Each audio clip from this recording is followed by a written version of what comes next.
H2O. Cette molécule aux propriétés exceptionnelles a permis l'apparition de la vie dans l'eau. Puis elle en est sortie, il y a 400 millions d'années. Mais le vivant terrestre se souvient toujours de son lien à l'eau, car il en dépend.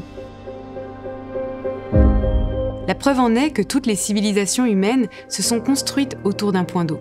Sans elles, pas de ville, pas d'agriculture ni d'énergie, donc pas d'économie. Sauf que les humains se sont progressivement déconnectés de l'eau, en cherchant à la contrôler à tout prix. Et depuis, nous sommes figés dans une peur paradoxale. D'un côté, la peur des crues. Par peur, nous continuons à drainer les zones humides, à curer et à endiguer les cours d'eau. Nous leur privons de leur espace de liberté, puis nous évacuons les flots le plus vite possible vers la rivière.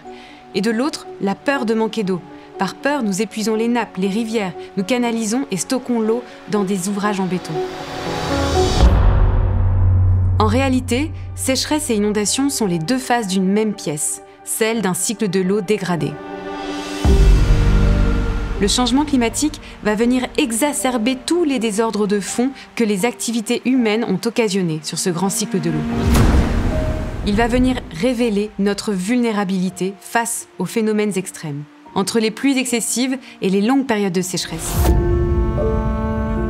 Alors, si vous pensez qu'en France, nous sommes à l'abri des crises de l'eau ou que l'on trouvera toujours des solutions miracles, eh bien je pense que vous faites fausse route. Pour sortir de l'impasse, il nous faut comprendre le problème, qui est infiniment complexe, avant d'évoquer les solutions. Je suis Charlène Descolons, je suis ingénieure hydrologue et une grande passionnée de l'eau. Depuis plus de 7 ans, je travaille avec des élus, des acteurs locaux et des entreprises sur le partage de l'eau et sa préservation. J'ai été au cœur de la gouvernance, sur un territoire transfrontalier, dans les Alpes, un château d'eau menacé par le changement climatique. Dans ce grand coursator, je vous invite à changer de regard sur l'eau, car c'est peut-être là la clé de notre robustesse. Je vous emmène avec moi dans un grand voyage pour explorer ce nouveau paradigme de l'eau, pour la ralentir et lui permettre de se régénérer. Comment ? En considérant l'eau comme un commun à partager entre les humains et avec l'ensemble du vivant. Je vous donnerai des pistes et des solutions concrètes à déployer par les territoires, les politiques publiques, les entreprises, mais aussi par l'action citoyenne. Car l'eau est un enjeu démocratique et nous avons tous un rôle à jouer.